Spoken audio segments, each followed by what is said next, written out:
ಆತ್ಮೀಯರೇ, ಚರಿತ್ರೋತ್ಸವ ವಿಶೇಷ ಸರಣಿ ಕಾರ್ಯಕ್ರಮಕ್ಕೆ ನಿಮ್ಮೆಲ್ಲರಿಗೂ ಪ್ರೀತಿಪೂರ್ವಕವಾದಂತಹ ಸ್ವಾಗತ. ಇಂದಿನ ಕಾರ್ಯಕ್ರಮದಲ್ಲಿ ಕನ್ನಡ ಸಾಹಿತ್ಯ ಕ್ಷೇತ್ರದಲ್ಲಿ ಅದ್ವಿತೀಯವಾದಂತಹ ಮತ್ತು ಅಮೋಘವಾದಂತಹ ಸಾಧನೆ ಮಾಡಿರುವಂತಹ ಒಬ್ಬ ಮೇರು ವ್ಯಕ್ತಿತ್ವದ ಸಾಧಕನನ್ನ ಕುರಿತು ನಾವು ಇಲ್ಲಿ ವಿಚಾರಗಳನ್ನ ಹಂಚಿಕೊಳ್ಳೋಣ. ಬಹಳ ಮುಖ್ಯವಾಗಿ ಕನ್ನಡ ಕಾದಂಬರಿ ಕ್ಷೇತ್ರದಲ್ಲಿ ಮಹತ್ವದ ಪಾತ್ರವನ್ನು ವಹಿಸಿರುವ, ಕಾದಂಬರಿ ಕ್ಷೇತ್ರಕ್ಕೆ ಹೆಚ್ಚು ಕಾಣಿಕೆಗಳನ್ನು ಕೊಟ್ಟಿರುವಂತಹ ಒಬ್ಬ ಮುಖ್ಯವಾದಂತಹ ಕಾದಂಬರಿಕಾರ ತರಾಸು ಅವರ ಜೀವನ, ಅವರ ಸಾಧನೆ, ಅವರ ಬದುಕು ಬರಹಗಳನ್ನು ಕುರಿತು ಪ್ರಸ್ತುತ ಸಂಚಿಕೆಯಲ್ಲಿ ವಿಚಾರಗಳನ್ನ ನಾವು ತಿಳಿಯೋಣ. ಕಾದಂಬರಿ ಸಾಹಿತ್ಯವನ್ನ ಕುರಿತು ಪಾಶ್ಚಿಮಾತ್ಯದ ವಿದ್ವಾಂಸರಾಗಿರ್ತಕ್ಕಂತಹ ಮೇರಿಯನ್ ಕ್ರಾಫರ್ಡ್ ಅವರು ಅಂಗೈ ರಂಗಭೂಮಿ ಎಂಬುದಾಗಿ ಅದನ್ನ ಕರೆದಿದ್ದಾರೆ. ಅಂದ್ರೆ ಕಾದಂಬರಿ ಜನಸಾಮಾನ್ಯರಿಗೆ, ಓದುಗರಿಗೆ ಅತ್ಯಂತ ಪ್ರಿಯವಾದಂತಹ ಒಂದು ಸಾಹಿತ್ಯ. ನಾಟಕದ ರೀತಿಯಲ್ಲಿ ಕಂಡರೂ ಕೂಡ ಆ ಇಡೀ ಕಾದಂಬರಿಯಲ್ಲಿ ಸಂಪೂರ್ಣ ಮಾಹಿತಿ ಅಂತಕ್ಕಂಥದ್ದನ್ನ ಒಳಗೊಂಡಿರ್ತಕ್ಕಂಥದ್ದು ಒಂದು ಅದ್ಭುತವಾದಂತಹ ಪ್ರಯೋಗ ನಿಜಕ್ಕೂ ಕೂಡ ಅಂತ ಹೇಳ್ಬಿಟ್ಟು ಅವರು ತಮ್ಮ ಒಂದು ವಿಚಾರವನ್ನ ಅಭಿವ್ಯಕ್ತಿಸ್ತಾರೆ. ಹಾಗಾಗಿ ಅದನ್ನ ಅಂಗೈ ರಂಗಭೂಮಿ ಎಂಬುದಾಗಿ ಅವರು ಕರೆದಿರ್ತಕ್ಕಂಥದ್ದನ್ನ ನಾವಲ್ಲಿ ನೋಡ್ತೇವೆ. ಇನ್ನು ಕರ್ನಾಟಕದ ಕಾದಂಬರಿ ಕ್ಷೇತ್ರದ ಬಗ್ಗೆ ನಾವು ನೋಡ್ತಕ್ಕಂಥದ್ದೇ ಆದ್ರೆ ಬಹಳ ಮುಖ್ಯವಾಗಿ ನಮಗೆ 19ನೇ ಶತಮಾನದ ಉತ್ತರಾರ್ಧ ಭಾಗದಲ್ಲಿ ಗಳಗನಾಥರ ಮೂಲಕ ಕಾದಂಬರಿ ಸಾಹಿತ್ಯ ಅಂತಕ್ಕಂಥದ್ದು ಅತ್ಯಂತ ವಿಶಾಲತೆಯನ್ನು ಪಡ್ಕೊಳ್ತು ಅಂತ ನಾವಲ್ಲಿ ನೋಡ್ತಕ್ಕಂಥದ್ದು. ಸುಮಾರು 24 ಕಾದಂಬರಿಗಳ ಮೂಲಕ ಅವರು ಕಾದಂಬರಿ ಕ್ಷೇತ್ರದಲ್ಲಿ ಜನಜನಿತರಾದ್ರು. ಅಷ್ಟೇ ಅಲ್ಲ, ಕಾದಂಬರಿಯನ್ನ ಎಲ್ಲಾ ರೀತಿಯಾದಂತಹ ಒಂದು ಹೊಸ ರೀತಿಯಾದಂತಹ ಪ್ರಯೋಗಗಳಿಗೆ ಒಡ್ಡಿದಂತಹ ಕಾಲಘಟ್ಟ ಅಂದ್ರೆ ಗಳಗನಾಥರ ಕಾಲಘಟ್ಟ. ಈ ಪರಂಪರೆಯನ್ನ ಮುಂದುವರಿಸಿಕೊಂಡು ಬಂದಂತವರನ್ನ ನಾವು ನೋಡ್ತಕ್ಕಂಥದ್ದೇ ಆದ್ರೆ MS ಪುಟ್ಟಣ್ಣ ಅವರಾಗಿರ್ಬಹುದು, ವೆಂಕಟಾಚಾರ್ಯ ಅವರಾಗಿರಬಹುದು, ಶಿವರಾಮ್ ಕಾರಂತ ಅವರಾಗಿರ್ಬೋದು, ಬೆಟಗೆರೆ ಕೃಷ್ಣ ಶರ್ಮಾ ಅವರು ಇರಬಹುದು, ರಂಶ್ರೀ ಮುಗುಳಿ ಅವರಾಗಿರ್ಬಹುದು, ಆನಾ ಕೃಷ್ಣರಾಯರ್ ಇರಬಹುದು, ದೇವುಡು ನರಸಿಂಹ ಶಾಸ್ತ್ರಿ ಅವರಾಗಿರ್ಬಹುದು, ನಾ ಕಸ್ತೂರಿ ಆಗಿರಬಹುದು, VM ಇನಾಮ್ದಾರ್ ಆಗಿರಬಹುದು. ಹೀಗೆ 20ನೇ ಶತಮಾನದ ಪೂರ್ವಾರ್ಧ ಭಾಗದಲ್ಲಿ ಕಾದಂಬರಿ ಅಂತಕ್ಕಂಥದಕ್ಕೆ ಒಂದು ವಿಶೇಷವಾದ ಸ್ಥಾನಮಾನವನ್ನ ಕೊಟ್ಟು ಬಹಳ ಮುಖ್ಯವಾಗಿ ಆ ಒಂದು ಕ್ಷೇತ್ರದಲ್ಲಿ ಸಾಕಷ್ಟು ಹೊಸ ಹೊಸ ಪ್ರಯೋಗಗಳನ್ನ ಮಾಡ್ಕೊಳ್ತಾ ಆ ಕ್ಷೇತ್ರವನ್ನ ವಿಸ್ತಾರವಾಗುವಿಕೆಯಲ್ಲಿ ಈ ಎಲ್ಲಾ ರೀತಿಯಾದಂತಹ ಸಾಹಿತಿಗಳು ತಮ್ಮದೇ ಆಗಿರ್ತಕ್ಕಂತಹ ಒಂದು ಕೊಡುಗೆ ಕೊಟ್ಟಿರ್ತಕ್ಕಂಥದ್ದನ್ನ ಚರಿತ್ರೆಯ ಮೂಲಕ ನಾವು ನೋಡುವುದಕ್ಕೆ ಸಾಧ್ಯತೆ ಆಗುತ್ತೆ. ಆತ್ಮೀಯರೇ, ಕಾದಂಬರಿ ಕ್ಷೇತ್ರದಲ್ಲಿ ಈ ಒಂದು ಪರಂಪರೆಯನ್ನ ಮುಂದುವರಿಸಿಕೊಂಡು ಬಂದಂತಹ ಒಬ್ಬ ಅದ್ವಿತೀಯವಾದಂತಹ ವ್ಯಕ್ತಿ ಅಂತ ಹೇಳಿದ್ರೆ ಅದು ತರಾಸು.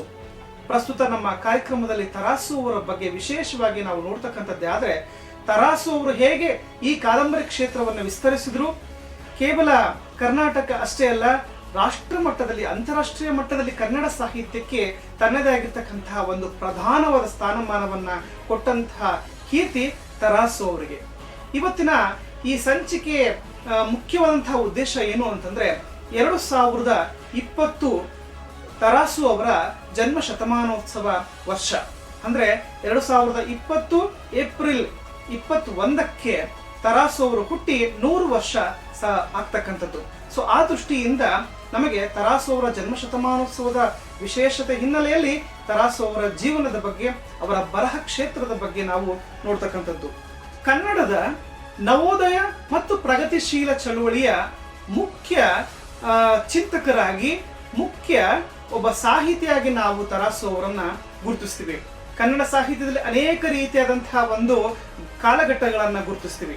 ನವ್ಯ, ನವೋದಯ, ಪ್ರಗತಿಶೀಲ, ಬಂಡಾಯ, ದಲಿತ, ಈ ಒಂದು ಆಯಾಮಗಳ ಬಗ್ಗೆ ನೋಡಿದಾಗ ನಮಗೆ ಮುಖ್ಯವಾಗಿ ತರಾಸು ಅವರು ಎಲ್ಲಿ ನಿಲ್ತಾರೆ ಅಂತಂದ್ರೆ ಅದು ನವೋದಯ ಮತ್ತು ಪ್ರಗತಿಶೀಲ ಚಳುವಳಿಯ ಒಬ್ಬ ಪ್ರಮುಖ ನೇತಾರರಲ್ಲಿ ತರಾಸು ಅವರು ಕೂಡ ಒಬ್ರು ಅಂತ ನಾವಲ್ಲಿ ಗುರುತಿಸ್ತಕ್ಕಂಥದ್ದು.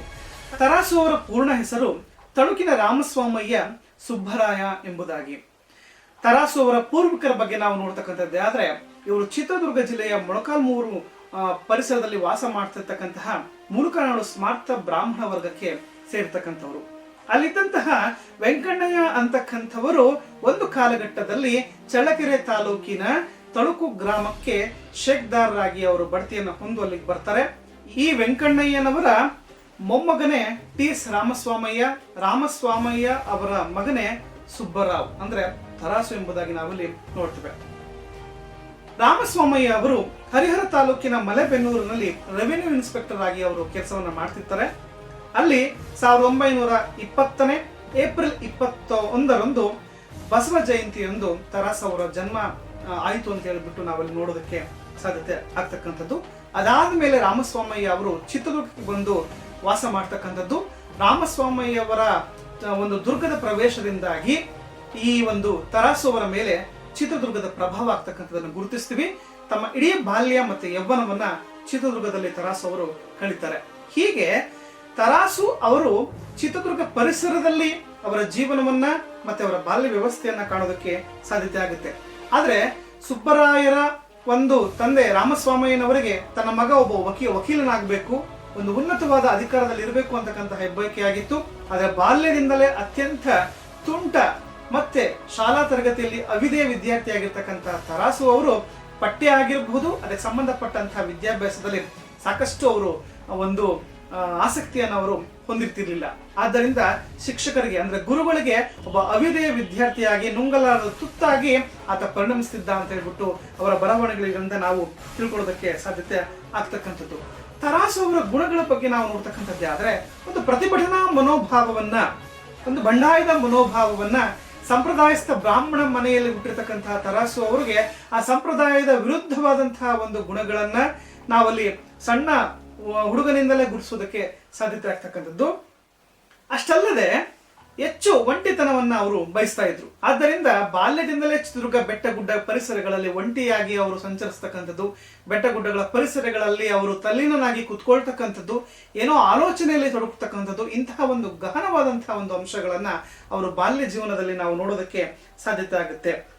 ಅಷ್ಟಲ್ಲದೆ ತರಾಸು ಅವರ ಒಂದು ಬಾಲ್ಯದ ಜೀವನದ ಬಗ್ಗೆ ನಾವು ಮಾತನಾಡ್ತಕ್ಕಂತಹ ಒಂದು ಸಂದರ್ಭದಲ್ಲಿ ಪಠ್ಯಕ್ರಮವನ್ನ ಬಿಟ್ಟು ಹೊರಗಿರ್ತಕ್ಕಂಥ ಸಾಹಿತ್ಯದ ಬಗ್ಗೆ, ಸಾಹಿತಿಗಳ ಬಗ್ಗೆ, ಬೇರೆ ಬೇರೆ ವಿಚಾರಗಳ ಬಗ್ಗೆ, ಸಮಕಾಲೀನವಾಗಿರ್ತಕ್ಕಂಥ ರಾಜಕೀಯ ಮತ್ತು ಸಾಮಾಜಿಕವಾಗಿರ್ತಕ್ಕಂಥ ಒಂದು ವಿಚಾರಗಳ ಬಗ್ಗೆ, ಮುಖ್ಯವಾಗಿ ಇತಿಹಾಸದ ಬಗ್ಗೆ ಅವರು ಹೆಚ್ಚು ಅಧ್ಯಯನಗಳನ್ನ ಮಾಡ್ತಾ ಇದ್ರು. ಆದ್ದರಿಂದ ಅವರ ಸ್ನೇಹ ವರ್ಗದಲ್ಲಾಗಿರ್ಬೋದು, ಶಿಷ್ಯ ವರ್ಗದಲ್ಲಾಗಿರ್ಬೋದು ಹೇಳ್ತಕ್ಕಂಥ ಮಾತೇನು ಅಂತಂದ್ರೆ ತರಾಸು ಅವರಿಗೆ ತಿಳಿಯದೇ ಇರ್ತಕ್ಕಂಥ ವಿಚಾರವೇ ಇರಲಿಲ್ಲ. ಅಷ್ಟೆಲ್ಲ ಅವರು ಅನೇಕ ರೀತಿಯಾಗಿರ್ತಕ್ಕಂಥ ಒಂದು ಪಾಂಡಿತ್ಯವನ್ನ, ಒಂದು ಜ್ಞಾನವನ್ನ ಅವರು ಸಂಪಾದಿಸ್ತಿದ್ರು. ಪ್ರತಿಯೊಂದು ಪುಸ್ತಕಗಳನ್ನು ಕೂಡ ಅವರು ಕೂಲಂಕುಷವಾಗಿ ಅಧ್ಯಯನವನ್ನ ಮಾಡ್ತಾ ಇದ್ರು ಅಂತಕ್ಕಂಥ ಮಾಹಿತಿಯನ್ನ ನಾವು ಪಡ್ಕೊಳ್ಳೋದಕ್ಕೆ ಸಾಧ್ಯತೆ ಆಗುತ್ತೆ. ಇನ್ನು ತರಾಸು ಅವರು ಬಾಲ್ಯದಿಂದಲೇ ತಮ್ಮ ಮನೆ ಸಾಹಿತ್ಯದ ಮನೆಯಾಗಿತ್ತು. Venkannaiah, professor T S. ವೆಂಕಣ್ಣಯ್ಯ ತರಾಸು ಅವರ ದೊಡ್ಡಪ್ಪ. ಕನ್ನಡ ಸಾಹಿತ್ಯದಲ್ಲಿ ಬಹಳ ಮುಖ್ಯವಾಗಿ ಅಶ್ವಿನಿ ದೇವತೆಗಳಲ್ಲಿ ಒಬ್ಬರು ಎಂಬುದಾಗಿ ನಾವು ಕರಿತೇವೆ. ಕನ್ನಡದ ಮೊಟ್ಟ ಮೊದಲ ಪ್ರಾಧ್ಯಾಪಕ ಎಂಬುದಾಗಿ ಟಿ.ಎಸ್. ವೆಂಕಣ್ಣಯ್ಯನವರನ್ನ ಗುರುತಿಸ್ತೇವೆ. ಇಂತಹ ವೆಂಕಣ್ಣಯ್ಯನವರ ಪ್ರಭಾವ ತರಾಸು ಅವರ ಮೇಲೆ ಹೆಚ್ಚಾಗುತ್ತೆ. ಬಂಡಾಯದ ಮನೋಭಾವವನ್ನು ನೋಡಿರ್ತಕ್ಕಂಥ ವೆಂಕಣ್ಣಯ್ಯ ಒಂದು ದಿನ ಒಂದು ಮಾತನ್ನ ಹೇಳ್ತಾರೆ ತರಾಸು ಅವರಿಗೆ, ಸುಮ್ಮನೆ ಬಾಯಲ್ಲಿ ಹೇಳಿದ್ರೇನು, ಬಂಡಾಯ ಕೊಚ್ಕೊಂಡು ಹರಟ್ರೆ ಏನು, ನಿನಗೆ ನಿಜಕ್ಕೂ ಕೂಡ ತಾಕತ್ತಿದ್ರೆ ಒಂದು ಕಥೆ ಬರಿ ನೋಡೋಣ ಎಂಬುದಾಗಿ ತರಾಸು ಅವರಿಗೆ ಅವರು ಸವಾಲು ಹಾಕ್ತಾರೆ ವೆಂಕಣ್ಣಯ್ಯನವರು. ಅತ್ಯಂತ ಇದರಿಂದ ಕೋಪೋದ್ರಿಕ್ತರಾಗ್ತಕ್ಕಂತಹ ತರಾಸು ಅವರು ಅದೇ ಒಂದು ಸಂದರ್ಭದಲ್ಲಿ ಒಂದು ಕಥೆಯನ್ನ ಬರೀತಾರೆ, ಪುಟ್ಟನ ಚೆಂಡು ಎಂಬುದಾಗಿ. ಇದು ತರಾಸು ಅವರ ಬದುಕಿನ ಒಂದು ಬರಹವನ್ನ ಬದಲಾವಣೆಯನ್ನ ಮಾಡ್ತಕ್ಕಂಥದ್ದು, ಅವರ ಒಂದು ಬರವಣಿಗೆಯ ಒಂದು ಕ್ಷೇತ್ರಕ್ಕೆ ದಾಪುಗಾಲನ್ನು ಹಾಕ್ತಕ್ಕಂಥದ್ದು ಅಥವಾ ಕಾಲನ್ನು ಇಡುವುದಕ್ಕೆ ವೆಂಕಣ್ಣಯ್ಯನವರೇ ಇಲ್ಲಿ ಮುಖ್ಯ ಕಾರಣ ಎಂಬುದಾಗಿ ನಾವಲ್ಲಿ ನೋಡ್ತೇವೆ. ತರಾಸು ಅವರ ಒಂದು ಜೀವನ ಪದ್ಧತಿಯ ಬಗ್ಗೆ ನೋಡ್ತಕ್ಕಂಥ ಸಂದರ್ಭದಲ್ಲಿ ಜೋಯಿಸರ ಪ್ರಭಾವ ಬಹಳ ಮುಖ್ಯವಾಗಿ ನಾವಲ್ಲಿ ಗುರುತಿಸೋದಕ್ಕೆ ಸಾಧ್ಯತೆ ಆಗುತ್ತೆ. ತರಾಸು ಅವರು ಬೆಟ್ಟ ಗುಡ್ಡಗಳ ಪರಿಸರದಲ್ಲಿ ಅಲೆದಾಡ್ತಕ್ಕಂಥ ಸಂದರ್ಭದಲ್ಲಿ ಒಬ್ಬ ಮುಖ್ಯ ಮಾರ್ಗದರ್ಶಿಯಾಗಿ, ಅವರಿಗೆ ಸಲಹಾಗಾರರಾಗಿ, ಹಿರಿಯರಾಗಿ ಅವರಿಗೆ ಮಾರ್ಗದರ್ಶನ ತೋರಿದವರು ಅಂತ ಹೇಳಿದ್ರೆ ಅದು ಇತಿಹಾಸ ಸಂಶೋಧಕರಾಗಿರ್ತಕ್ಕಂತಹ ಹುಲ್ಲೂರು ಶ್ರೀನಿವಾಸ ಜೋಯಿಸರು. ಹುಲ್ಲೂರು ಶ್ರೀನಿವಾಸ ಜೋಯಿಸರನ್ನ ಕುರಿತು ತರಾಸು ಅವರು ತಮ್ಮ ಬರವಣಿಗೆಗಳಲ್ಲಿ ಸಾಕಷ್ಟು ಸ್ಮರಣೆ ಮಾಡಿರ್ತಕ್ಕಂಥದ್ದನ್ನ ನಾವಲ್ಲಿ ನೋಡುವುದಕ್ಕೆ ಸಾಧ್ಯತೆ ಆಗುತ್ತೆ. ಜೋಯಿಸರು ತರಾಸು ಅವರಿಗೆ ಹೇಳ್ತಕ್ಕಂತಹ ಮಾತು, ನೀನು ಹುಟ್ಟಿರುವಂತಹ ಈ ಮಣ್ಣಿಗೆ, ಚಿತ್ರದುರ್ಗಕ್ಕೆ, ಇದಕ್ಕಾಗಿಯೇ ನೀನು ಬದುಕಬೇಕು, ನಿನ್ನ ಇಡೀ ಜೀವನವನ್ನ, ಬರಹವನ್ನ ಚಿತ್ರದುರ್ಗಕ್ಕಾಗಿಯೇ ಮಾಡಬೇಕು. ಇಲ್ಲಿನ ಪ್ರತಿಯೊಂದು ಕಲ್ಲಿಗೂ ತನ್ನದೇ ಆಗಿರ್ತಕ್ಕಂಥ ಒಂದು ಇತಿಹಾಸವಿದೆ, ಅದರ ಬಗ್ಗೆ ನಾನು ಹೇಳ್ತೀನಿ ಬಾ ಎಂಬುದಾಗಿ ತರಾಸು ಅವರನ್ನ ಕರ್ಕೊಂಡೋಗಿ ಪ್ರತಿಯೊಂದು ಕೋಟೆ ಬಗ್ಗೆ, ಬೆಟ್ಟದ ಬಗ್ಗೆ ಸಾಕಷ್ಟು ವಿವರಣೆಗಳನ್ನ, ಮಾರ್ಗದರ್ಶನಗಳನ್ನ ತರಾಸು ಅವರಿಗೆ ಜೋಯಿಸರು ಕೊಡ್ತಾ ಇದ್ರು ಎಂಬುದಾಗಿ ತರಾಸು ಅವರು ತಮ್ಮ ಬರವಣಿಗೆಗಳಲ್ಲಿ ಮಾಡಿರ್ತಕ್ಕಂಥದ್ದನ್ನು ನಾವಲ್ಲಿ ನೋಡ್ತೇವೆ. ಅವರೇ ಹೇಳ್ತಕ್ಕಂತಹ ಮಾತೇನಪ್ಪ ಅಂದ್ರೆ, ಚಿತ್ರದುರ್ಗದ ಮಟ್ಟಿಗೆ ಹೇಳುವುದಾದರೆ ಹುಲ್ಲೂರು ಶ್ರೀನಿವಾಸ ಜೋಯಿಸರು ಜೀವಂತ ವಸ್ತುಕೋಶ. ಇಲ್ಲಿ ಅವರು ನೋಡದ ವಸ್ತುವಿಲ್ಲ, ಕೇಳದ ಕಥೆ ಇಲ್ಲ, ಕಾಣದ ಕಲ್ಲೊಂದೂ ಇಲ್ಲ. ಕೋಟೆಯ ಒಂದೊಂದು ಕಲ್ಲು ಅವರಿಗೆ ಚಿರಪರಿಚಿತ, ಆಪ್ತ ಮಿತ್ರ. ಅದರೊಂದಿಗೆ ಬೆಟ್ಟದ ಕೋಟೆಯೆಲ್ಲ ಅಡ್ಡಾಡಿದಾಗ ಹಿಂದೆಂದೂ ಕಾಣದ ಸೌಂದರ್ಯ, ಅಪೂರ್ವ ವೈಶಿಷ್ಟ್ಯ ಕಂಡುಬರುತ್ತದೆ ಎಂಬುದಾಗಿ ನಮಗೆ ತರಾಸು ಅವರು ಈ ಹುಲ್ಲೂರು ಶ್ರೀನಿವಾಸ ಜೋಯಿಸರ ಬಗ್ಗೆ ತಮ್ಮದೇ ಆಗಿರ್ತಕ್ಕಂಥ ವಿಚಾರವನ್ನ ಬರವಣಿಗೆಯ ಮೂಲಕ ಮಾಡಿರ್ತಕ್ಕಂಥದ್ದನ್ನು ನಾವಲ್ಲಿ ಗುರುಸೋದಕ್ಕೆ ಸಾಧ್ಯತೆ ಆಗುತ್ತೆ. ಆದ್ದರಿಂದ ತರಾಸು ಅವರ ಬರಹದ ಹಿಂದಿನ ಅನೇಕ ಪ್ರೇರಕ ಶಕ್ತಿಗಳಲ್ಲಿ ಹುಲ್ಲೂರು ಶ್ರೀನಿವಾಸ ಜೋಯಿಸರು ಕೂಡ ಒಬ್ಬರು ಎಂಬುದಾಗಿ ನಾವು ನೋಡ್ತೇವೆ. ತರಾಸು ಅವರು ಐತಿಹಾಸಿಕ ಕಾದಂಬರಿಗಳನ್ನೇನಾದರೂ ಬರೆದಿದ್ದಾರೆ ಅಂದರೆ ಆ ಮೂಲಕ ಕನ್ನಡ ಚಲನಚಿತ್ರ ಕ್ಷೇತ್ರದಲ್ಲಾಗಿರಬಹುದು ಅಥವಾ ಐತಿಹಾಸಿಕ ಕಾದಂಬರಿ ಕ್ಷೇತ್ರದಲ್ಲಾಗಿರ್ಬೋದು ಅವರು ಏನಾದರೂ ಸಾಧನೆ ಮಾಡಿದ್ದಾರೆ ಅಂದ್ರೆ ಅದರ ಹಿಂದೆ ಚಿತ್ರದುರ್ಗದ ಹುಲ್ಲೂರು ಶ್ರೀನಿವಾಸ ಜೋಯಿಸರ ಪಾತ್ರ ಅದ್ವಿತೀಯ ಎಂಬುದಾಗಿ ನಾವಲ್ಲಿ ನೋಡಬಹುದು. ತರಾಸು ಅವರು ತಮ್ಮ ವಿದ್ಯಾರ್ಥಿ ದೆಸೆಯಲ್ಲಿ ಭಾರತದ ರಾಷ್ಟ್ರೀಯ ಸ್ವಾತಂತ್ರ್ಯ ಚಳುವಳಿಯಲ್ಲಿ ಮಹತ್ವದ ಪಾತ್ರವನ್ನ ಅವರು ವಹಿಸ್ತಾರೆ. 1937ರಲ್ಲಿ ಸ್ವಾತಂತ್ರ್ಯ ಚಳುವಳಿಯಲ್ಲಿ ಭಾಗವಹಿಸಿ ಅವರು ಸೆರೆಮನೆಯನ್ನ ಅನುಭವಿಸ್ತಕ್ಕಂಥದ್ದು. ಅದಾದ್ಮೇಲೆ 1942ರಲ್ಲಿ ತುಮಕೂರಿನಲ್ಲಿ ಅವರು ಇಂಟರ್ಮೀಡಿಯೇಟ್ 2ನೇ ವರ್ಷದ ವಿದ್ಯಾರ್ಥಿಯಾಗಿದ್ದಾಗ ಕ್ವಿಟ್ ಇಂಡಿಯಾ ಮೂವ್ಮೆಂಟ್ ಅಲ್ಲಿ ಅವರು ಭಾಗವಹಿಸಿ ತುಮಕೂರಿನಲ್ಲಿ ಜೈಲುವಾಸ ಅನುಭವಿಸ್ತಕ್ಕಂಥದ್ದನ್ನು ಕೂಡ ನಾವಲ್ಲಿ ನೋಡುವುದಕ್ಕೆ ಸಾಧ್ಯತೆ ಆಗುತ್ತೆ. ಇದಾದ ಮೇಲೆ ತರಾಸು ಅವರನ್ನ ಒಂದು ಕೆಲಸಕ್ಕೋಸ್ಕರ ರಾಮಸ್ವಾಮಯ್ಯ ಅವರು ಬೆಂಗಳೂರಿಗೆ ಕರ್ಕೊಂಡು ಹೋದಾಗ ಬ್ರಿಟಿಷ್ ಅಧಿಕಾರಿಯ ಅನುಚಿತ ವರ್ತನೆಯಿಂದ ಬೇಸತ್ತು ಅವರಿಗೆ ಚೀಮಾರಿ ಹಾಕಿ ಹೊರಗೆ ಬರ್ತಕ್ಕಂಥ ತರಾಸು ಅವರು ಯಾವುದೇ ಸಂದರ್ಭದಲ್ಲೂ ನಾನು ಒಬ್ಬರ ಗುಲಾಮನಾಗಿ ಬದುಕಲ್ಲ ಎಂಬುದಾಗಿ ಒಂದು ಸ್ವತಂತ್ರ ಜೀವನವನ್ನ ಅವರು ಮಾಡೋದಕ್ಕೆ ಪ್ರಯತ್ನ ಮಾಡ್ತಾರೆ. ಅದರ ಮೊದಲ ಹೆಜ್ಜೆಯಾಗಿ ಪತ್ರಿಕೆಗಳಲ್ಲಿ ಸಂಪಾದಕರಾಗಿ ಅದಕ್ಕೆ ದುಡಿತಕ್ಕಂಥದ್ದು. ಬಹಳ ಮುಖ್ಯವಾಗಿ ಪತ್ರಿಕಾ ಕ್ಷೇತ್ರದಲ್ಲಿ ತರಾಸು ಅವರ ಸಾಧನೆಯನ್ನ ನಾವು ಅದ್ವಿತೀಯವಾಗಿ ನೋಡೋದಕ್ಕೆ ಸಾಧ್ಯತೆ ಆಗುತ್ತೆ. ಮುಖ್ಯವಾಗಿ ವಿಶ್ವ ಕರ್ನಾಟಕ ಇರ್ಬೋದು, ಪ್ರಜಾಮತ ಆಗಿರ್ಬೋದು, ಬೆಂಗಳೂರಿನಿಂದ ಪ್ರಕಟ ಆಗ್ತಕ್ಕಂತಹ ಪತ್ರಿಕೆಗಳು, ಚಿತ್ರದುರ್ಗದಿಂದ ಪ್ರಕಟ ಆಗ್ತಕ್ಕಂತಹ ನವೋದಯ ಅಂತಕ್ಕಂತಹ ಪತ್ರಿಕೆ, ಚೇತನ ಅಂತಕ್ಕಂತಹ ಪತ್ರಿಕೆಗಳು, ಉಡುಪಿಯಿಂದ ಪ್ರಕಟ ಆಗ್ತಕ್ಕಂತಹ ವಿಚಾರವಾಣ ಪತ್ರಿಕೆ, ಮೈಸೂರಿನಿಂದ ಪ್ರಕಟ ಆಗ್ತಕ್ಕಂತಹ ಮೈಸೂರು ಪತ್ರಿಕೆ, ಕಾಲದೂತ, ಶ್ರೀ ಶಂಕರ ಕೃಪಾ ಅಂತಕ್ಕಂಥ ಈ ಎಲ್ಲ ಪತ್ರಿಕೆಗಳಲ್ಲಿ ತರಾಸು ಅವರು ಸಂಪಾದಕರಾಗಿ, ಉಪಸಂಪಾದಕರಾಗಿ ಅನೇಕ ರೀತಿಯಾದಂತಹ ಪಾತ್ರವನ್ನು ವಹಿಸ್ತಾರೆ. ಅಷ್ಟಲ್ಲದೆ ಪತ್ರಿಕಾ ಕ್ಷೇತ್ರದಲ್ಲಿ ಹೊಸ ಆಯಾಮಗಳಿಗೆ ದಿಕ್ಸೂಚಿಗಳನ್ನ ಕೊಡ್ತಕ್ಕಂಥವರು ಕೂಡ ತರಾಸು ಎಂಬುದಾಗಿ ನಾವು ನೋಡ್ತೇವೆ. ಇವರಿಗೆ ಪತ್ರಿಕಾ ಕ್ಷೇತ್ರದಲ್ಲಿ ತಮ್ಮದೇ ಆದಂತಹ ನೆರವನ್ನು ಕೊಟ್ಟವರು ಸಿದ್ದವನಹಳ್ಳಿ ಕೃಷ್ಣ ಶರ್ಮಾ ಅಂತೇಳಿ ನಾವಲ್ಲಿ ನೋಡೋದಕ್ಕೆ ಸಾಧ್ಯತೆ ಆಗ್ತಕ್ಕಂಥದ್ದು. ತರಾಸು ಅವರು ಪತ್ರಿಕಾ ರಂಗದಲ್ಲಿ ಕಾರ್ಯವನ್ನು ನಿರ್ವಹಣೆ ಮಾಡ್ತಕ್ಕಂಥ ಸಂದರ್ಭದಲ್ಲೇ 1944ರಲ್ಲಿ ಅಂಬುಜಾ ಅಂತಕ್ಕಂಥವ್ರ ಜೊತೆಗೆ ವಿವಾಹ ಆಗ್ತಾರೆ. ಅದಾದ್ಮೇಲೆ ಅವರು ಮೈಸೂರಿನಲ್ಲಿ ನೆಲೆಸ್ತಕ್ಕಂಥದ್ದನ್ನು ನಾವಲ್ಲಿ ನೋಡೋದಕ್ಕೆ ಸಾಧ್ಯತೆ ಆಗುತ್ತೆ. ಅದಾದ್ಮೇಲೆ ತರಾಸು ಅವರು ಕನ್ನಡದಲ್ಲಿ ಬಹಳ ಮುಖ್ಯವಾಗಿ ಗೋಕಾಕ್ ಚಳುವಳಿಯಲ್ಲೂ ಕೂಡ ಮೈಸೂರಿನಿಂದ ಅವರು ಪ್ರತಿನಿಧಿಸಿ ಸಾಕಷ್ಟು ಹೋರಾಟಗಳನ್ನ ಮಾಡ್ತಕ್ಕಂಥದ್ದನ್ನು ನಾವಲ್ಲಿ ನೋಡ್ತೇವೆ. 1962ರಲ್ಲಿ ಮೈಸೂರು ಪುರಸಭೆಯ ಸದಸ್ಯರಾಗಿ ಅವರು ನೇಮಕ ಆಗ್ತಾರೆ. 1963ರಲ್ಲಿ ಪಶ್ಚಿಮ ಜರ್ಮನಿ, ಸೋವಿಯತ್ ರಷ್ಯಾಗಳಿಗೆ ಪ್ರವಾಸವನ್ನ ಕೈಗೊಂಡು ಅಲ್ಲಿ ಕನ್ನಡ ಸಾಹಿತ್ಯದ ಬಗ್ಗೆ ಮತ್ತೆ ಕಾದಂಬರಿ ಕ್ಷೇತ್ರದ ಬಗ್ಗೆ ಸಾಕಷ್ಟು ತಮ್ಮದೇ ಆಗಿರ್ತಕ್ಕಂತಹ ಒಂದು ಪ್ರಚಾರ ಮಾಡ್ತಕ್ಕಂಥದ್ದನ್ನು ಕೂಡ ನಾವಲ್ಲಿ ನೋಡ್ತೇವೆ. 1975ರಲ್ಲಿ ತರಾಸು ಅವರು ಮೈಸೂರು ವಿಶ್ವವಿದ್ಯಾಲಯದ ಸೆನೆಟ್ ಸದಸ್ಯರಾಗಿ ಕೆಲಸವನ್ನು ಮಾಡ್ತಕ್ಕಂಥದ್ದು. ಹೀಗೆ ಅವಿರತವಾಗಿ ಸಾಮಾಜಿಕ ಮತ್ತು ಸಾಂಸ್ಕೃತಿಕ ರಂಗದಲ್ಲಿ ಸಾಕಷ್ಟು ಸಾಧನೆ ಮಾಡ್ತಕ್ಕಂತಹ ತರಾಸು ಅವರು ಮಾಡದೇ ಇರ್ತಕ್ಕಂತಹ ಕೆಲಸ ಇಲ್ಲ, ಅವರು ಕೈಗೊಳ್ಳದೇ ಇರ್ತಕ್ಕಂತಹ ಕ್ಷೇತ್ರಗಳಿಲ್ಲ ಅಂತ ನಾವಲ್ಲಿ ನೋಡ್ತೇವೆ. ಇಂತಹ ತರಾಸು ಅವರು 1984 ಏಪ್ರಿಲ್ 10ರಂದು ಅವರು ನಿಧನವನ್ನ ಹೊಂತಾರೆ. ಕನ್ನಡ ಸಾಹಿತ್ಯ ಕ್ಷೇತ್ರಕ್ಕೆ, ಸಾಮಾಜಿಕವಾದಂತಹ ಸಾಂಸ್ಕೃತಿಕವಾಗಿರ್ತಕ್ಕಂಥ ಕ್ಷೇತ್ರಕ್ಕೆ ತರಾಸು ಅವರ ಕೊಡುಗೆಯನ್ನು ನಾವು ಗುರುತಿಸಬೇಕಾದಾಗ ಬಹಳ ಮುಖ್ಯವಾಗಿ ನಾವು ನೋಡ್ತಕ್ಕಂಥದ್ದು ಅಂತ ಹೇಳಿದ್ರೆ ಅದು ಬರವಣಿಗೆಯ ಮೂಲಕ, ಬರಹದ ಮೂಲಕ. ಆಕಸ್ಮಿಕವಾಗಿ ಬರಹ ಕ್ಷೇತ್ರಕ್ಕೆ ಬರ್ತಕ್ಕಂಥ ತರಾಸು ಅವರು ಅವರ ಬಾಲ್ಯ ಮತ್ತೆ ಯೌವನದ ಕಾಲದಲ್ಲಿ ಅಥವಾ ವಿದ್ಯಾರ್ಥಿ ದೆಸೆಯಲ್ಲಿ ಪ್ರಭಾವ ಬೀರಿದಂತಹ ಅನೇಕ ಇತಿಹಾಸ ಸಂಶೋಧಕರಾಗಿರಬಹುದು, ಪ್ರಾಧ್ಯಾಪಕರಾಗಿರಬಹುದು, ಇವರ ಮೂಲಕ ಬರವಣಿಗೆ ಕ್ಷೇತ್ರಕ್ಕೆ ಬರ್ತಕ್ಕಂಥ ತರಾಸು ಅವರು ಗಟ್ಟಿಯಾಗಿ ಆ ಕ್ಷೇತ್ರವನ್ನ ಅಪ್ಪಿಕೊಂಡು ಆ ಕ್ಷೇತ್ರ ವಿಸ್ತಾರವಾಗುವಂತೆ ತಮ್ಮ ಒಂದು ಸೇವೆಯನ್ನ ಮಾಡ್ತಕ್ಕಂಥದ್ದನ್ನು ನಾವಲ್ಲಿ ನೋಡ್ತೇವೆ. ಬಹಳ ಮುಖ್ಯವಾಗಿ ತರಾಸು ಅವರ ಬಗ್ಗೆ, ಅವರ ಸಾಹಿತ್ಯದ ಬಗ್ಗೆ ನಾವು ಪ್ರಸ್ತಾಪ ಮಾಡ್ತಕ್ಕಂಥದ್ದಾಗಿದ್ರೆ ಅದು ಮುಖ್ಯವಾಗಿ ಕಾದಂಬರಿ ಕ್ಷೇತ್ರ, ಕಥಾ ಸಾಹಿತ್ಯ ಆಗಿರಬಹುದು, ನಾಟಕ ಆಗಿರಬಹುದು, ಚಲನಚಿತ್ರ ಕ್ಷೇತ್ರ ಆಗಿರಬಹುದು, ಸಂಪಾದನೆ ಕ್ಷೇತ್ರ ಆಗಿರಬಹುದು, ಅದಾದ್ಮೇಲೆ ಲೇಖನಗಳ ಸಂಕಲನ ಆಗಿರಬಹುದು, ಇನ್ನು ಮುಖ್ಯವಾಗಿ ನಾವು ನೋಡ್ತಕ್ಕಂಥದ್ದೇ ಆದ್ರೆ ಅನುವಾದ ಕ್ಷೇತ್ರ ಆಗಿರಬಹುದು.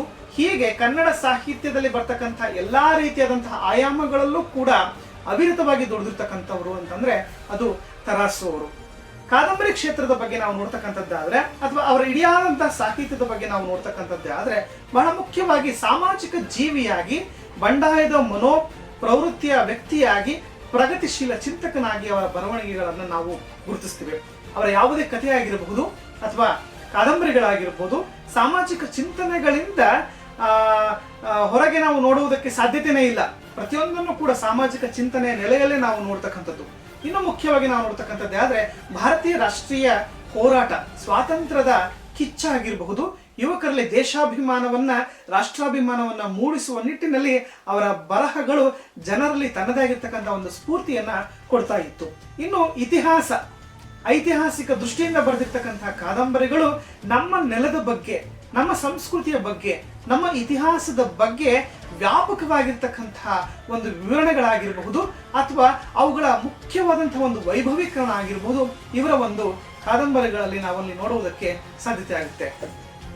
ಬಂಡಾಯ ಮತ್ತೆ ಪ್ರಗತಿಶೀಲ ಹಿನ್ನೆಲೆಯಲ್ಲಿ ತರಾಸು ಅವರ ಬರವಣಿಗೆಗಳ ಬಗ್ಗೆ ನಾವು ನೋಡ್ತಕ್ಕಂಥದ್ದೇ ಆದ್ರೆ ಸ್ತ್ರೀಯರ ಬಗ್ಗೆ ಅಪಮಾನದ ಸಂಗತಿಗಳಾಗಿರಬಹುದು, ಸ್ತ್ರೀಗೆ ಸಂಬಂಧಪಟ್ಟಂತಹ ಶೋಷಣೆಯ ಅಂಶಗಳನ್ನ ತರಾಸು ಅವರು ಸಾಕಷ್ಟು ಪ್ರತಿಭಟಿಸಿ ತಮ್ಮ ಕಾದಂಬರಿಗಳಲ್ಲಿ ಅವರು ತಮ್ಮ ಬರವಣಿಗೆಗಳನ್ನು ಮಾಡಿರ್ತಕ್ಕಂಥದ್ದನ್ನು ನಾವಲ್ಲಿ ನೋಡ್ತಾ ಹೋಗ್ತೇವೆ. ಸಾಮಾಜಿಕವಾದಂತಹ ಅವರ ಕಾದಂಬರಿ ಮನೆಗೆ ಬಂದ ಮಹಾಲಕ್ಷ್ಮಿ ಅಂತಕ್ಕಂತಹ ಕಾದಂಬರಿಯನ್ನು ನಾವು ನೋಡ್ತಕ್ಕಂಥದ್ದು. ಕೌಟುಂಬಿಕ ಹಿನ್ನೆಲೆಯ ಕಾದಂಬರಿಗಳ ಬಗ್ಗೆ ನಾವು ನೋಡ್ತಕ್ಕಂಥದ್ದೇ ಆದ್ರೆ ಚಕ್ರತೀರ್ಥ, ಸಾಕು ಮಗಳು ಅಂತಕ್ಕಂತಹ ಕೃತಿ ಕಾದಂಬರಿ, ಅದಾದ ಮೇಲೆ ಮಸಣದ ಹೂವು, ಇವೆಲ್ಲ ಕೂಡ ಕುಟುಂಬ ಮತ್ತೆ ಹೆಣ್ಣಿನ ಒಂದು ಸಾಮಾಜಿಕ ನೆಲೆಗಟ್ಟಿನಲ್ಲಿ ರೂಪುಗೊಂಡಂತಹ ಒಂದು ಕಾದಂಬರಿಗಳಾಗಿ ನಾವಲ್ಲಿ ನೋಡ್ತಕ್ಕಂಥದ್ದು. ಚಂದವಳ್ಳಿಯ ತೋಟ, ನಮ್ಮ ಭಾರತೀಯ ಕುಟುಂಬದ ಬಗ್ಗೆ ನಾವು ಬಹಳ ವಿಶೇಷವಾಗಿ ನೋಡ್ತಕ್ಕಂತಹ ಒಂದು ಕಾದಂಬರಿ ಅಂತಂದ್ರೆ ಚಂದವಳ್ಳಿಯ ತೋಟ ಮತ್ತೆ ಚಕ್ರತೀರ್ಥ. ಈ ಎರಡೂ ಕೃತಿಗಳು ಕೂಡ ಚಲನಚಿತ್ರವಾಗಿರ್ತಕ್ಕಂಥದ್ದನ್ನು ಕೂಡ ನಾವಲ್ಲಿ ನೋಡುವುದಕ್ಕೆ ಸಾಧ್ಯತೆ ಆಗುತ್ತೆ. ಇಷ್ಟಲ್ಲದೆ ಇನ್ನು ಅನೇಕ ರೀತಿಯಾಗಿರ್ತಕ್ಕಂಥ ಸಾಮಾಜಿಕ ಕಾದಂಬರಿಗಳನ್ನ ತರಾಸು ಅವರು ಬರೆದಿರ್ತಕ್ಕಂಥದ್ದನ್ನು ನಾವಲ್ಲಿ ಗುರುತಿಸ್ತೇವೆ. ತರಾಸು ಅವರ ಐತಿಹಾಸಿಕ ಕಾದಂಬರಿಗಳ ಬಗ್ಗೆ ನಾವು ನೋಡುವಂಥದ್ದೇ ಆದ್ರೆ ಮೂಲತಃ ತರಾಸು ನಮ್ಮ ಚಿತ್ರದುರ್ಗದವರು. ಚಿತ್ರದುರ್ಗದ ಬೆಟ್ಟ ಪರಿಸರ, ಕೋಟೆ, ಇಲ್ಲಿ ಆಳಿರ್ತಕ್ಕಂಥ ರಾಜ ಮಹಾರಾಜರ ಇತಿಹಾಸ, ಇಲ್ಲಿನ ಸಂಸ್ಕೃತಿ, ಜನಪದ ಸಾಹಿತ್ಯ ಇವೆಲ್ಲವುಗಳು ಕೂಡ ತರಾಸು ಅವರ ಮೇಲೆ ಪ್ರಭಾವ ಆಗಿತ್ತು. ಅಷ್ಟಲ್ಲದೆ ಚಿತ್ರದುರ್ಗವನ್ನ ಕುರಿತು ಈ ಹಿಂದೆ ಬರೆದಿರ್ತಕ್ಕಂಥ ಅನೇಕ ಕೃತಿಗಳಾಗಿರ್ಬೋದು, ಲೇಖನಗಳಾಗಿರ್ಬೋದು, ಇವುಗಳು ಕೂಡ ತರಾಸು ಅವರ ಮೇಲೆ ಪ್ರಭಾವ ಬೀರುತ್ತೆ. ಮುಖ್ಯವಾಗಿ MS ಪುಟ್ಟಣ್ಣ ಅವರ ಬರವಣಿಗೆಗಳಾಗಿರಬಹುದು, ಅದಾದ್ಮೇಲೆ CP ಕೃಷ್ಣರಾವ್ ಅವರ ಬರವಣಿಗೆಗಳಾಗಿರ್ಬೋದು, ಅದಾದ್ಮೇಲೆ ಅವರ ಕಾಲದಲ್ಲಿ ಸಮಕಾಲೀನವಾಗಿ ಜೀವಂತವಾಗಿದ್ದಂತಹ ಹುಲ್ಲೂರು ಶ್ರೀನಿವಾಸ ಜೋಯಿಸರ ಮಾರ್ಗದರ್ಶನ ಮತ್ತೆ ಅವರ ಹಂಬಲ, ದುರ್ಗದ ಬಗ್ಗೆ ನೀನು ಇತಿಹಾಸವನ್ನು ಕುರಿತು ಕತೆ ಕಾದಂಬರಿಗಳನ್ನು ಬರೀಲೇಬೇಕು ಅಂತಕ್ಕಂಥ ಒಂದು ಒತ್ತಾಯ, ಈ ಹಿನ್ನೆಲೆಯಲ್ಲಿ ತರಾಸು ಅವರು ಒಬ್ಬ ಅದ್ವಿತೀಯ ಐತಿಹಾಸಿಕ ಕಾದಂಬರಿಕಾರರಾಗಿ ರೂಪುಗೊಳ್ಳುವುದಕ್ಕೆ ಹಿನ್ನೆಲೆಯಾಗಿ ನಾವಲ್ಲಿ ನೋಡ್ತೇವೆ. ಈ ಹಿನ್ನೆಲೆಯಲ್ಲಿ ಇವರ ಐತಿಹಾಸಿಕ ಕಾದಂಬರಿಗಳಲ್ಲಿ ಮುಖ್ಯವಾಗಿ ನಾವು ನೋಡ್ತಕ್ಕಂಥದ್ದೇ ಆದ್ರೆ ನೃಪತುಂಗ, ಶಿಲ್ಪಶ್ರೀ, ಕಸ್ತೂರಿ ಕಂಕಣ, ತಿರುಗುಬಾಣ, ವಿಜಯೋತ್ಸವ ಮತ್ತೆ ದುರ್ಗಸ್ತಮಾನ, ಇನ್ನು ಸಾಕಷ್ಟು ಕಾದಂಬರಿಗಳನ್ನ ಬರೀತಾರೆ. ಆದರೆ ಪ್ರಮುಖವಾಗಿ ನಾವು ಈ ಒಂದು ಕಾದಂಬರಿಗಳನ್ನ ನಾವು ನೋಡೋದಕ್ಕೆ ಸಾಧ್ಯತೆ ಆಗುತ್ತೆ. ಬಹಳ ಮುಖ್ಯವಾಗಿ ನಮಗೆ ಶಿಲ್ಪಶ್ರೀ ಕನ್ನಡದಲ್ಲಿ ಅದ್ವಿತೀಯವಾದಂತಹ ಒಂದು ಐತಿಹಾಸಿಕ ಕಾದಂಬರಿ. ಗೊಮ್ಮಟೇಶ್ವರನ ಒಂದು ಸ್ಥಾಪನೆಯ ಬಗ್ಗೆ ಆಗಿರ್ಬೋದು, ಚಾವುಂಡರಾಯನನ್ನ ಕುರಿತು ಒಂದು ವಿಶೇಷವಾದಂತಹ ಕಾದಂಬರಿ ಅಂತ ನಾವಲ್ಲಿ ನೋಡ್ತೇವೆ. ದುರ್ಗಸ್ತಮಾನ, ಕನ್ನಡ ಸಾಹಿತ್ಯದಲ್ಲಿ ದುರ್ಗಸ್ತಮಾನ ಅಂದ ತಕ್ಷಣನೇ ತರಾಸು ಅವರಿಗೆ ನೆನಪಿಗೆ ಬರುವಷ್ಟು ಈ ಒಂದು ಕಾದಂಬರಿಯ ಬಗ್ಗೆ ನಾವು ನೋಡ್ತೇವೆ. ತರಾಸು ಅವರು ಚಿತ್ರದುರ್ಗ ಇತಿಹಾಸವನ್ನ ಕುರಿತು ಬರೆದಿರ್ತಕ್ಕಂಥ ಒಂದು ಪ್ರಮುಖವಾದಂತಹ ಕಾದಂಬರಿ ದುರ್ಗಸ್ತಮಾನ. ಚಿತ್ರದುರ್ಗ ಪಾಳೆಯಗಾರರ ಬಗ್ಗೆ ಪ್ರಮುಖವಾಗಿ ಜನಸಾಮಾನ್ಯರಿಗೆ, ಓದುಗರಿಗೆ ಮುಟ್ಟಿಸುವ ನಿಟ್ಟಿನಲ್ಲಿ ಯಾವುದೊಂದು ಕೃತಿ ಇಲ್ಲ. ಆ ಕೊರಗನ್ನ ನಾನು ನೀಗಿಸಬೇಕು ಅಂತಕ್ಕಂಥ ದೃಷ್ಟಿಯಿಂದ ಅನೇಕ ವರ್ಷಗಳ ಕಾಲ ಅವರು ಮಾಹಿತಿಗಳನ್ನ ಅವರು ಸಂಗ್ರಹ ಮಾಡ್ತಾರೆ, ದಾಖಲೆಗಳನ್ನ ಸಂಗ್ರಹ ಮಾಡ್ತಾರೆ. ತಮ್ಮ ಕೃತಿಯಲ್ಲಿ ಅವರು ಮಾತನಾಡ್ತಕ್ಕಂಥದ್ದು ಏನಪ್ಪಾ ಅಂತ ಹೇಳಿದ್ರೆ, ಚಿತ್ರದುರ್ಗ ಪಾಳೆಯಗಾರರ ಬಗ್ಗೆ ಬರೆಯೋದಕ್ಕೆ ನನಗೆ ತುಂಬಾ ಕಷ್ಟ, ಯಾಕೆ ಅಂತ ಹೇಳಿದ್ರೆ ದಾಖಲೆಗಳ ಕೊರತೆ ಇದೆ. ಆದ್ರೂ ಕೂಡ ನಾನು ಈ ಒಂದು ಕಾದಂಬರಿಯನ್ನ ಬರೆಯೋದಕ್ಕೆ ಸಾಧ್ಯತೆ ಆಗಿದೆ. ಅದಕ್ಕೆ ಮುಖ್ಯ ಪ್ರೇರಣೆ ಅಂತಂದ್ರೆ ಅದು ಜೋಯಿಸುಲೆ ಅಂತಕ್ಕಂತಹ ಅವರ ಮಾತನ್ನ ದುರ್ಗಸ್ತಮಾನ ಕೃತಿಯ ಮುನ್ನುಡಿಯಲ್ಲಿ ಅವರು ಬರೆದಿರ್ತಕ್ಕಂಥದ್ದನ್ನು ನಾವಲ್ಲಿ ನೋಡ್ತೇವೆ. ಇನ್ನು ದುರ್ಗಸ್ತಮಾನ ಕೃತಿಯಲ್ಲಿ ರೋಚಕವಾದ ಚರಿತ್ರೆಯನ್ನು ನಾವು ಗುರುತಿಸ್ತೀವಿ. ಚಿತ್ರದುರ್ಗ ಜನತೆಗೆ ನಾನು ಮಾತು ಕೊಟ್ಟಿದ್ದೇನೆ, ಆ ಕೃತಿಯನ್ನು ನಾನು ಪೂರೈಕೆ ಮಾಡಲೇಬೇಕು ಅಂತಕ್ಕಂತಹ ಒಂದು ಮಾತು ಹೇಳ್ತಕ್ಕಂತಹ ತರಾಸು ಅವರು ಕೊನೆಗೂ ಕೂಡ ಆ ಒಂದು ಕೃತಿಯನ್ನು ದುರ್ಗದ ಜನರಿಗೆ ಕೊಟ್ಟಿರ್ತಕ್ಕಂಥದ್ದನ್ನು ನಾವಲ್ಲಿ ನೋಡೋದಕ್ಕೆ ಸಾಧ್ಯತೆ ಆಗುತ್ತೆ. ದುರ್ಗಸ್ತಮಾನ ತರಾಸು ಅವರ ಕೊನೆಯ ಕಾದಂಬರಿ, ಜೊತೆಗೆ ಐತಿಹಾಸಿಕ ಕಾದಂಬರಿಯಾಗಿ ಕೂಡ ನಾವು ನೋಡೋದಕ್ಕೆ ಸಾಧ್ಯತೆ ಆಗುತ್ತೆ. ತರಾಸು ಅವರು ಅನುವಾದ ಕ್ಷೇತ್ರದಲ್ಲೂ ಕೂಡ ಸಾಕಷ್ಟು ಕೃಷಿ ಮಾಡಿರ್ತಕ್ಕಂಥದ್ದನ್ನ ದಾಖಲಾಗಿರೋದನ್ನು ನಾವಲ್ಲಿ ನೋಡಬಹುದು. ಇಂಗ್ಲಿಷ್ನಿಂದ ಅಥವಾ ಬೇರೆ ಅನ್ಯ ಭಾಷೆಗಳಿಂದ ಕನ್ನಡ ಭಾಷೆಗೆ ಸಾಕಷ್ಟು ಕೃತಿಗಳನ್ನು ಅವರು ಅನುವಾದವನ್ನು ಮಾಡಿದ್ದಾರೆ. ಗಾಂಧೀಜಿ, ದಳಪತಿ ಜವಾಹರ್, ನಿಮ್ಮ ಆಹಾರ, ಬಾರ್ಬೋಸ ಕಂಡ ವಿಜಯನಗರ, ಮಂದಾಭಾವರಿ, ಮರೆಯಲಾಗದ ಪರಿಮಳ, ಪ್ರಥಮ ಪ್ರಣಯ ಅಂತಕ್ಕಂತಹ ಅನೇಕ ಕೃತಿಗಳನ್ನು ಕನ್ನಡ ಸಾಹಿತ್ಯಕ್ಕೆ ಅವರು ಅನುವಾದ ಮಾಡಿರ್ತಕ್ಕಂಥದ್ದನ್ನು ನಾವಲ್ಲಿ ನೋಡುವುದಕ್ಕೆ ಸಾಧ್ಯತೆ ಆಗುತ್ತೆ. ಇಷ್ಟಲ್ಲದೆ ಅನೇಕ ಜೀವನ ಚರಿತ್ರೆಗಳನ್ನು ಕೂಡ ತರಾಸು ಅವರು ಬರೀತಾರೆ. ಮುಖ್ಯವಾಗಿ ಅನಕುರು ಬಗ್ಗೆ ಸ್ನೇಹ ಸಮನ್ವಯ ಅಂತಕ್ಕಂಥ ಕೃತಿಯಲ್ಲಿ ವಿವಿಧ ತಮ್ಮ ಆಪ್ತರ ಬಗ್ಗೆ ಸಾಕಷ್ಟು ವ್ಯಕ್ತಿ ಚಿತ್ರಗಳನ್ನು ರೂಪಿಸಿರ್ತಕ್ಕಂಥದ್ದನ್ನು ಕೂಡ ನಾವಲ್ಲಿ ನೋಡುವುದಕ್ಕೆ ಸಾಧ್ಯತೆ ಆಗುತ್ತೆ. ತರಾಸು ಅವರ ಸಂಪಾದಿತ ಕೃತಿಗಳಾಗಿ ಶ್ರೀ ಜಗದ್ಗುರು, ಶ್ರೀ ಶಿವಾರ್ಪಣಂ ಅಂತ ಕೃತಿಗಳನ್ನು ನೋಡ್ತೇವೆ. ಅಷ್ಟಲ್ಲದೆ ಕೊನೆಯ ಕಾಲಘಟ್ಟದಲ್ಲಿ ಅವರು ಒಂದು ಆತ್ಮಕಥನವನ್ನು ಕೂಡ ಬರೀತಾರೆ. ಹಿಂತಿರುಗಿ ನೋಡಿದಾಗ ಅಂತಕ್ಕಂಥದ್ದು, ಮತ್ತೊಂದು ಪುಟ ಕೃತಿ ಮಂಥನ ಅಂತಕ್ಕಂಥದ್ದು. ಇವು ತಮ್ಮ ಬದುಕಿನ ಅನೇಕ ಸಂಗತಿಗಳನ್ನ ಈ ಕೃತಿಗಳಲ್ಲಿ ದಾಖಲೆ ಮಾಡಿರ್ತಕ್ಕಂಥದ್ದನ್ನು ಕೂಡ ನಾವಲ್ಲಿ ನೋಡ್ತೀವಿ. ಅಷ್ಟಲ್ಲದೆ ಅಪ್ರಕಟಿತವಾದಂತಹ 3 ಕಾದಂಬರಿಗಳನ್ನು ಕೂಡ ಗುರುತಿಸ್ತೀವಿ. ವನಾಂತರಾಳ, ಸ್ವಗತ, ಬಂಗಾರದ ಸೂಜಿ ಅಂತಕ್ಕಂಥ ಕೃತಿಗಳನ್ನು ಕೂಡ ನಾವಲ್ಲಿ ನೋಡ್ತೇವೆ. ಹೀಗೆ ಕನ್ನಡ ಸಾಹಿತ್ಯ ಕ್ಷೇತ್ರದಲ್ಲಿ ಸುಮಾರು 96 ಉದ್ಗ್ರಂಥಗಳನ್ನ ಕೊಟ್ಟಿರುವಂತಹ ಕೀರ್ತಿ ತರಾಸು ಅವರಿಗೆ ಸಲ್ಲುತ್ತೆ. ತರಾಸು ಬದುಕಿದ್ದು, ಬಾಳಿದ್ದು ಅಥವಾ ತಮ್ಮ ಜೀವನದಲ್ಲಿ ಕೃಷಿಯನ್ನ ಮಾಡಿದ್ದು ಅಂತ ಹೇಳಿದ್ರೆ ಅದು ಬರವಣಿಗೆ ಮತ್ತು ಸಾಮಾಜಿಕವಾದ ಬದಲಾವಣೆಗಾಗಿ ಅವರು ಮಾಡಿದಂತಹ ಹೋರಾಟ ಬಹಳ ಮುಖ್ಯವಾಗಿ ನಾವಲ್ಲಿ ನೋಡುವುದಕ್ಕೆ ಸಾಧ್ಯತೆ ಆಗುತ್ತೆ. ತರಾಸು ಅವರು ಆಕಸ್ಮಿಕವಾಗಿ ಬಂದಂತಹ ಅನೇಕ ಚಲನಚಿತ್ರದ ಅವಕಾಶಗಳನ್ನು ಕೂಡ ತುಂಬಾ ವಸ್ತುನಿಷ್ಠವಾಗಿ ಅವರು ಬಳಸ್ಕೊಳ್ತಕ್ಕಂಥದ್ದನ್ನು ನಾವಲ್ಲಿ ನೋಡ್ತೇವೆ. ಇವರ ಕಾದಂಬರಿಗಳಿಂದ ಪ್ರೇರಣೆ ಹೊಂದಿರತಕ್ಕಂತಹ ಅನೇಕ ನಿರ್ದೇಶಕರುಗಳು, ನಿರ್ಮಾಪಕರುಗಳು ಇವರ ಅನೇಕ ಕಾದಂಬರಿಗಳು ಚಲನಚಿತ್ರವನ್ನಾಗಿ ಮಾಡಿರ್ತಕ್ಕಂಥದ್ದನ್ನು ನಾವು ನೋಡ್ತೇವೆ. ಇವರ ಚಲನಚಿತ್ರ ಆಗಿರ್ತಕ್ಕಂಥ ಕಾದಂಬರಿಗಳ ಬಗ್ಗೆ ನಾವು ನೋಡ್ತಕ್ಕಂಥದ್ದಾದ್ರೆ ಹಂಸಗೀತೆ ಹಿಂದಿಯಲ್ಲಿ ಬಸಂತ್ ಬಹಾರ್ ಆಗಿ ಕೂಡ ಹಿಂದಿಯಲ್ಲಿ ಚಲನಚಿತ್ರ ಬಂದಿರತಕ್ಕಂಥದ್ದನ್ನು ಕೂಡ ನಾವಲ್ಲಿ ಗುರುತಿಸಬಹುದು. ಚಂದ್ರವಳ್ಳಿಯ ತೋಟ, ಚಕ್ರತೀರ್ಥ, ಸಾಕು ಮಗಳು, ನಾಗರಹಾವು, ಚಂದನದ ಗೊಂಬೆ, ಗಾಳಿ ಮಾತು, ಬೆಂಕಿಯ ಬಲೆ, ಬಿಡುಗಡೆಯ ಬೇಡಿ, ಹೀಗೆ ಅನೇಕ ಚಿತ್ರಗಳು ಚಲನಚಿತ್ರಗಳಾಗಿರ್ತಕ್ಕಂಥದ್ದನ್ನು ನಾವಲ್ಲಿ ನೋಡುವುದಕ್ಕೆ ಸಾಧ್ಯತೆ ಆಗುತ್ತೆ. ಅಷ್ಟಲ್ಲದೆ ಈ ಚಲನಚಿತ್ರಗಳಲ್ಲಿ ಅನೇಕ ಚಲನಚಿತ್ರಗಳಿಗೆ ಅವರು ಸಂಭಾಷಣೆ, ಕತೆ, ಚಿತ್ರಕಥೆಗಳನ್ನು ರೂಪಿಸಿರ್ತಕ್ಕಂಥದ್ದನ್ನು ಕೂಡ ನಾವಲ್ಲಿ ನೋಡುವುದಕ್ಕೆ ಸಾಧ್ಯತೆ ಆಗ್ತಕ್ಕಂಥದ್ದು. ತರಾಸು ಅವರ ಬದುಕು, ಅವರ ಸಾಮಾಜಿಕವಾದಂತಹ ಹೋರಾಟ, ಸಾಹಿತ್ಯ ಮತ್ತೆ ಸಮಾಜಕ್ಕೆ ಸಂಬಂಧಪಟ್ಟಂತಹ ಹೋರಾಟ, ಅದೇ ರೀತಿಯಾಗಿ ಬರವಣಿಗೆ ಕ್ಷೇತ್ರಕ್ಕೆ ಸಂಬಂಧಪಟ್ಟಂತೆ ಅನೇಕ ಸಂಘ ಸಂಸ್ಥೆ, ಸರ್ಕಾರ ಸಾಕಷ್ಟು ಪ್ರಶಸ್ತಿಗಳನ್ನು ಕೊಟ್ಟಿರ್ತಕ್ಕಂಥದ್ದನ್ನು ನಾವು ನೋಡ್ತೇವೆ.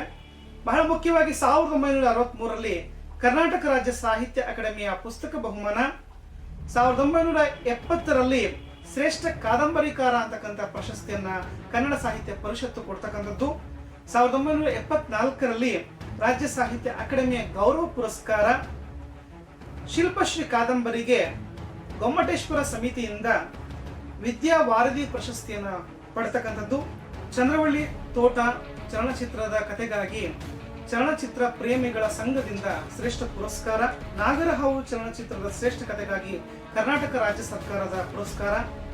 ಅದೇ ರೀತಿ 1981ರಲ್ಲಿ ಸಾಹಿತ್ಯ ರತ್ನ ಪ್ರಶಸ್ತಿ, 1983ರಲ್ಲಿ ದುರ್ಗಸ್ತಮಾನ ಕೃತಿಗೆ ರಾಜ್ಯ ಸಾಹಿತ್ಯ ಅಕಾಡೆಮಿಯ ಪುರಸ್ಕಾರ, 1985ರಲ್ಲಿ ದುರ್ಗಸ್ತಮಾನ ಕೃತಿಗೆ ಮರಣೋತ್ತರವಾಗಿ ಕೇಂದ್ರ ಸಾಹಿತ್ಯ ಅಕಾಡೆಮಿಯ ಪುರಸ್ಕಾರ.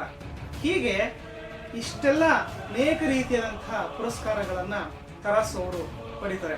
ಒಟ್ಟಾರೆ ತರಾಸು ಅವರು ಚಿತ್ರದುರ್ಗದ ಮಣ್ಣಿನಲ್ಲಿ ಹುಟ್ಟಿರ್ತಕ್ಕಂಥ ಇವರು ಚಿತ್ರದುರ್ಗವನ್ನ ಒಳಗೊಂಡು ಕರ್ನಾಟಕದ ಸಾಹಿತ್ಯ ಮತ್ತು ಸಾಂಸ್ಕೃತಿಕ ಕ್ಷೇತ್ರಕ್ಕೆ ಅವರು ಕೊಟ್ಟಿರ್ತಕ್ಕಂಥ ಕೊಡುಗೆ ಅಪಾರ.